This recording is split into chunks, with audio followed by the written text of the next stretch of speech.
In life, it is common that we find ourselves entangled in the silken threads of worry and anxiety. These self-imposed chains are as elusive as they are real, continuously pulling us away from the effervescent, now into a shadowy realm of what-ifs and amazes. Alan Watts, the eloquent philosopher of the mind, once invited us to dance with the rhythm of life, to meld with the cosmic tune and let the frivolous worries dissolve into nothingness.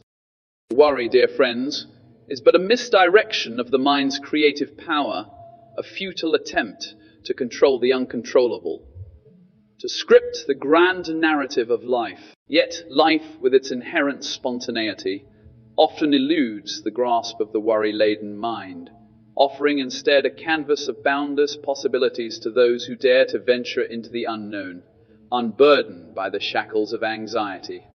Alan Watts often spoke of the usury, the fallacy of the separate self that stands as a lone warrior against the tides of existence.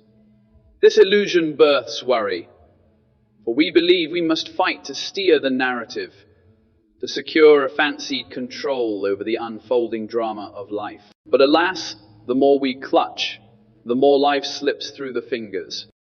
In freeing ourselves from worry, we are not abandoning concern or responsibility, but rather we are awakening to a higher order of being, a harmonious interplay with the cosmos. We learn to float with the currents of life, to dance with uncertainty, and to revel in the mystery that is the unfolding moment. As we let go of anxiety, we unveil a profound tranquility nestled within the heart of chaos, a serene acceptance that flows with the rhythm of existence. We become, as Alan Watts would say, the eternal witness, observing the play of life with a gentle smile, unshaken by the transient storms of worry. Venturing deeper into the wellspring of existence, we stumble upon a simple yet profound truth. Life is a masterful art of letting go. Each fleeting moment is a brushstroke on the canvas of existence, a delicate blend of letting go and wholeheartedly embracing the richness of now. Alan Watts, with his poetic eloquence, nudged us towards recognizing this divine play, urging us to become skillful artists of our own lives. This artistry is not about forsaking the world, but about embracing it more fully with open arms and a tender heart. It's about releasing the tight grip of anticipation and instead diving into the depth of the present, where the true essence of life awaits our discovery. The beauty of a sunset, the laughter of a child, the aroma of the morning brew. These are not mere happenings, but invitations to step into the boundless garden of the now. Yet how often do we rush past these beckoning doors, ensnared in the cobwebs of yesterday's regrets and tomorrow's anxieties? Our cherished moments often become mere memories before we've had the chance to live them fully. The irony is in our striving for a fuller life, we tighten the noose of worry around the heart of existence, stifling the very essence we yearn to touch.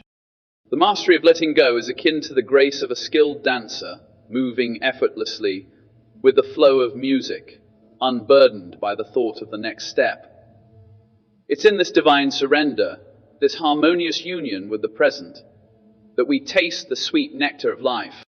Alan Watts often likened life to music, where the objective is not to rush to the final note, but to enjoy the melody, to feel the rhythm, and to dance in the space between notes. Each moment is a note in the symphony of existence. And our ability to let go allows us to feel the music of life coursing through our veins, resonating with the core of our being.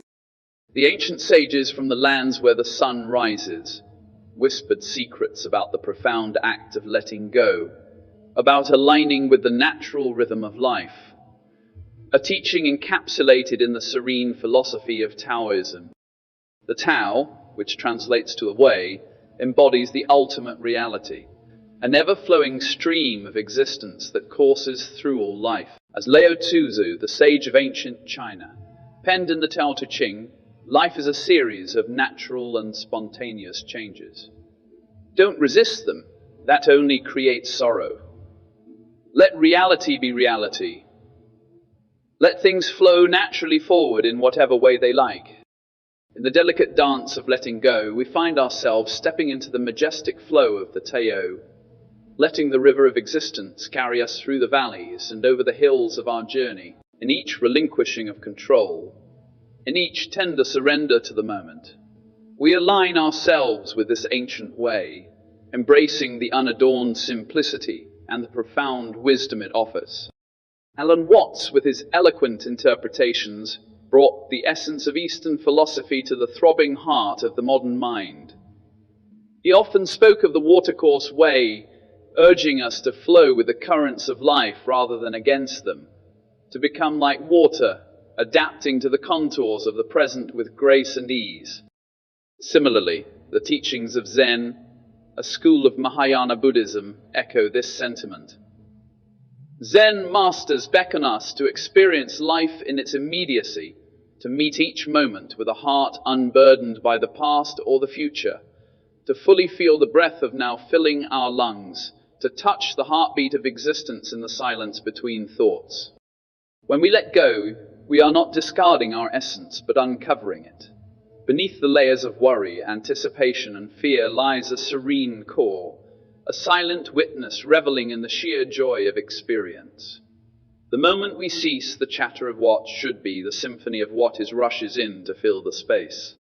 In the vast garden of Eastern philosophy, the art of letting go blossoms as a path to inner freedom, to a life lived in harmony with the Tao.